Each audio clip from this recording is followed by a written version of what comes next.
Midnight again. I've been lying in my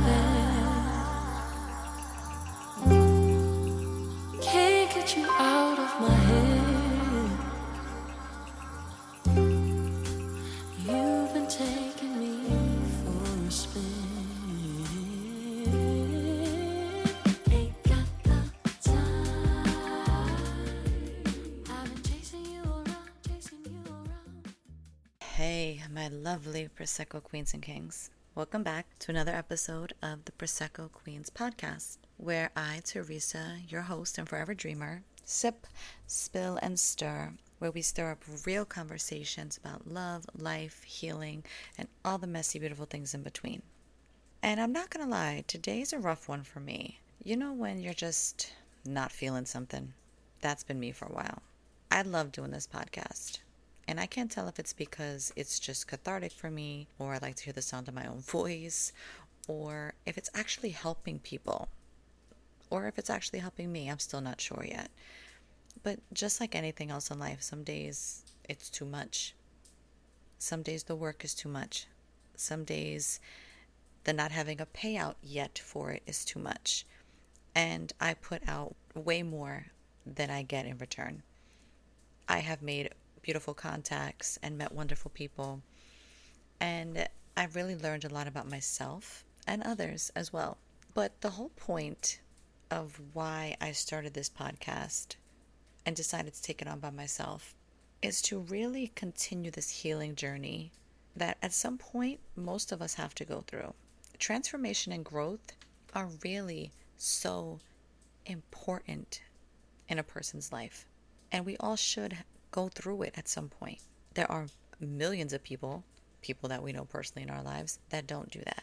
And I have this series going, where I'm talking about everything from healing and dating and trauma and relationships and trust and so on and so forth.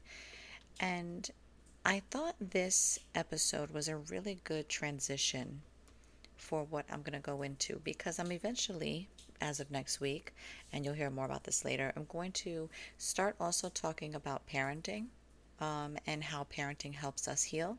I'm going to be also talking about music and parenting and music and relationships and music and the whole nine, and how all that in our lives helps heal who we are from the inside.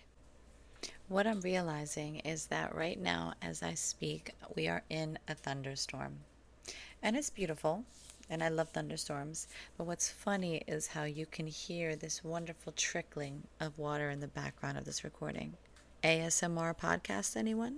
So I guess while I'm speaking, just enjoy the water content, and hopefully it doesn't make you have to stop and go to the bathroom. So my bad, just in case. I mean, I'll talk about more about it a little bit later, but I'm not exactly in my normal spot for recording. So whatever I'm doing, I'm just out and about here in the world and hoping for the best. So bear with me if you don't mind.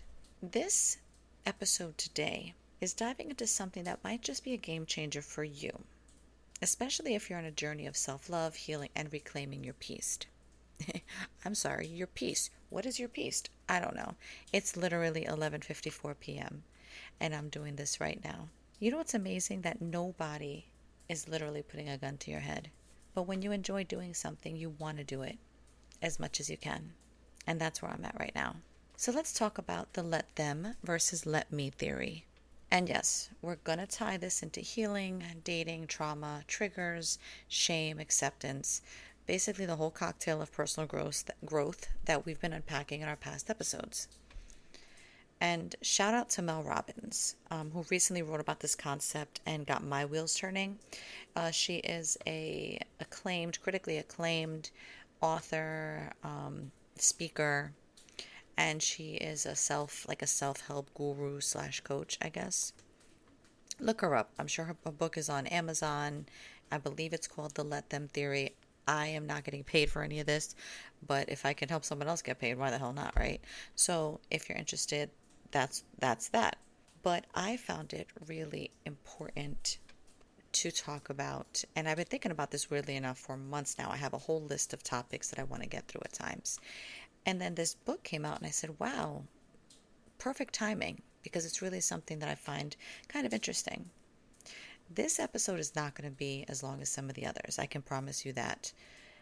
But I can promise you're going to get some good information out of it, and I think you'd want to follow up as well. So grab your glass, because this one may be a little deep, maybe a little uncomfortable, but ultimately liberating. And let's start with what is the let them theory. So let me set the stage. You ever find yourself trying to control outcomes? For me, hell yeah, all the time.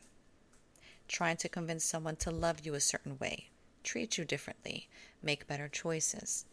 Maybe you're bending over backwards to accommodate, to fix, to adjust, to make people see your worth.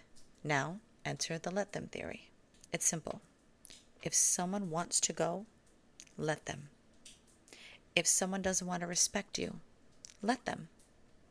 If someone keeps choosing things that don't align with you, let them. Because here's the magic. The moment you let them do whatever they're going to do, it frees up your energy to let yourself do what you need to do. Letting them allows you to let you.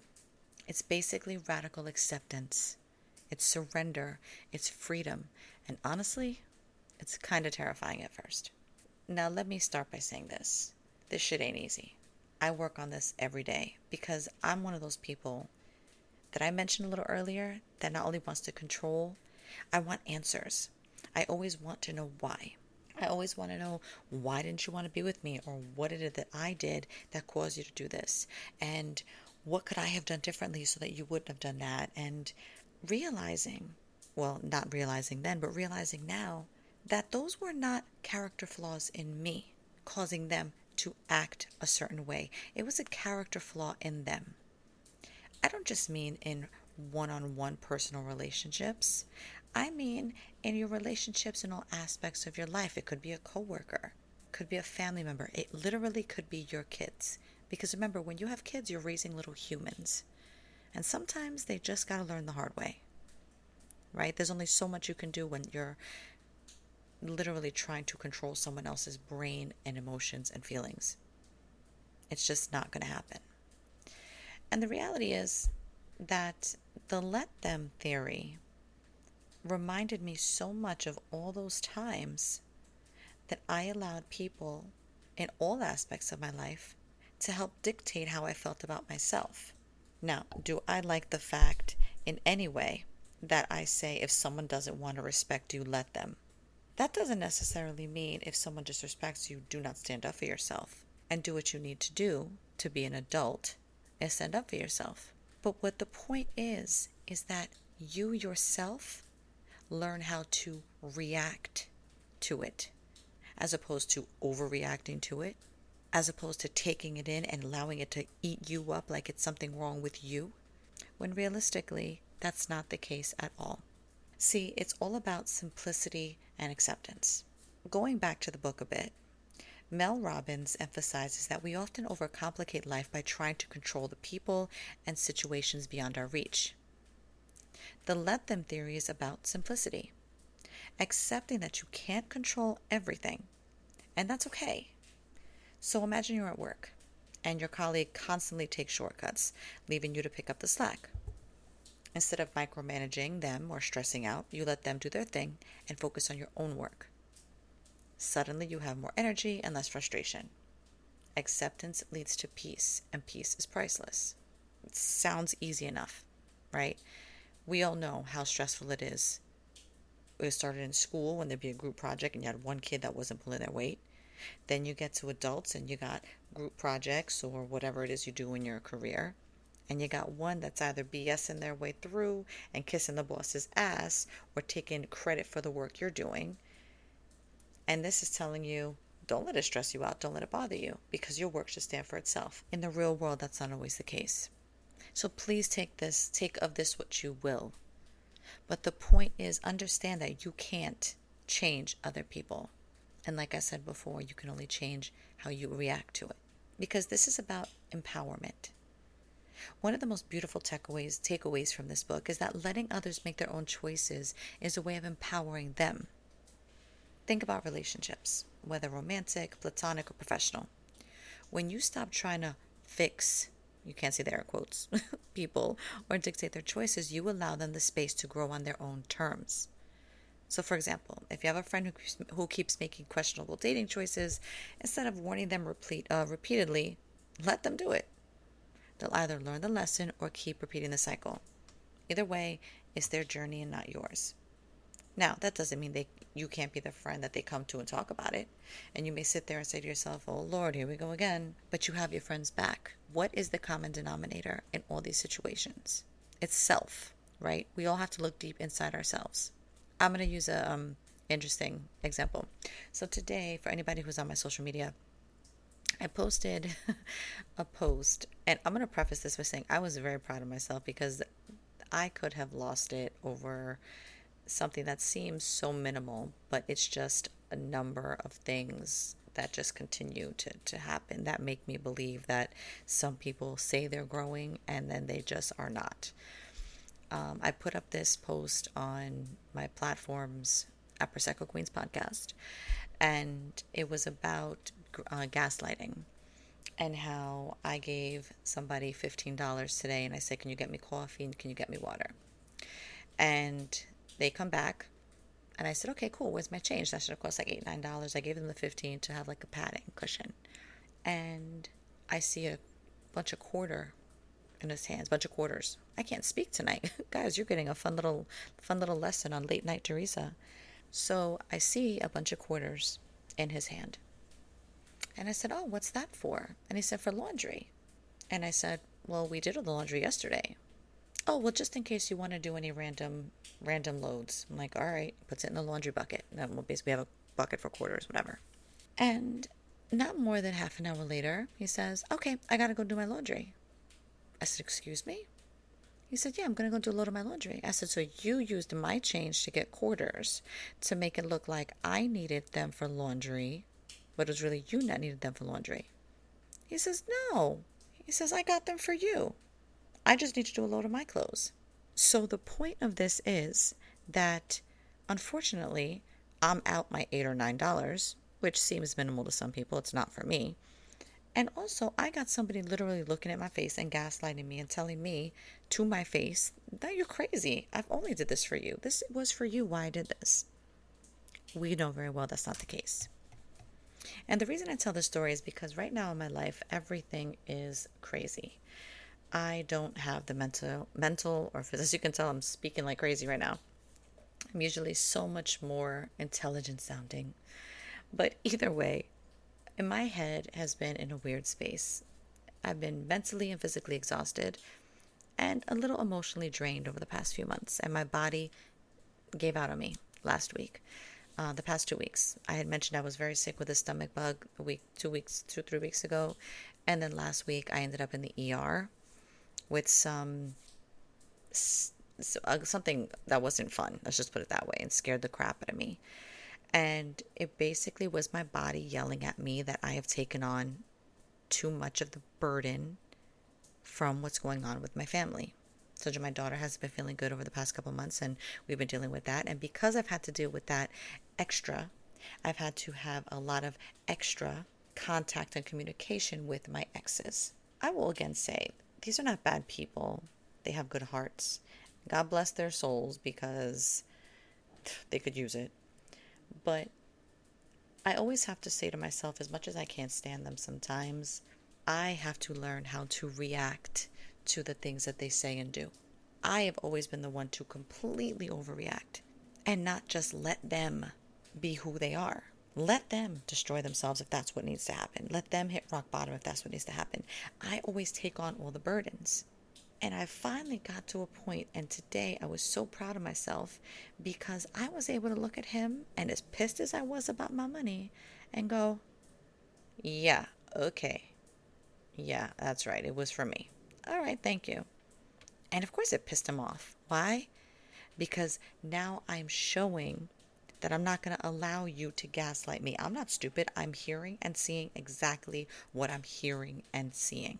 So much of the reason that we don't grow as people is because of fear, just like my last episode. Fear keeps us stuck. The fear of rejection, fear of the unknown, fear of losing control. The let them theory forces us to confront those fears and let go. Think about how many times you've held onto a relationship or a job or even a friendship because you were afraid of what would happen if you walked away. And again, the very last episode from 2 weeks ago, trust me, we talk about fear in excess, but it's a good episode. Go back and listen. But I digress. See, what happens is when you step back and let someone be who they are, you also free yourself from fear-based decisions. You start choosing peace over control. Trust me on that. It's hard, but it works. See, this concept isn't about others. It's really about you. By stepping back and allowing things to unfold naturally, you create space for your own growth. Maybe you've been avoiding setting boundaries because you fear losing people. And I've mentioned before, that shit is hard. And you're going to lose people and you're going to make people angry. But when you apply let them, you learn to trust yourself more.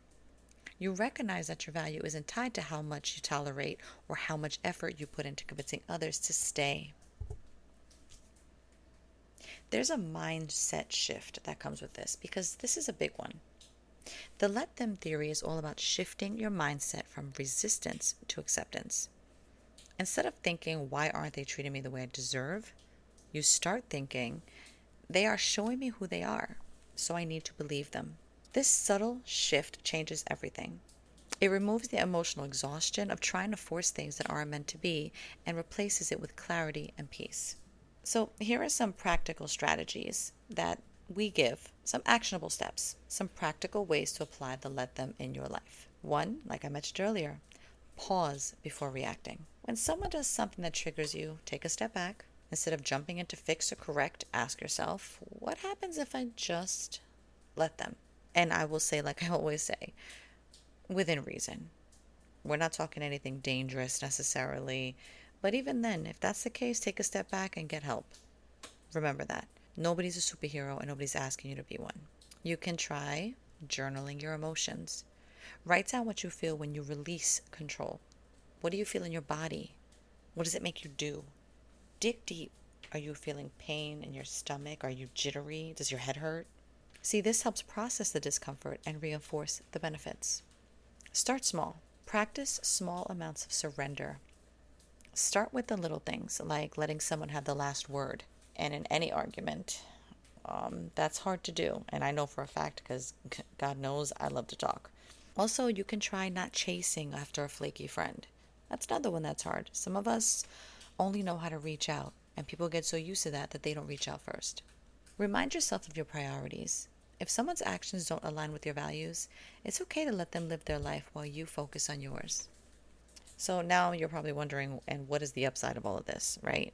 What happens when you embrace this philosophy? Basically, if you make it a part of your life, it's peace. No more obsessing, fixing, or over-explaining. You get clarity. You see people for who they are, not who you wish them to be. Knock, knock, knock. Rose-colored glasses, anybody? Sound familiar? Self-love. You stop proving your worth and start believing in it.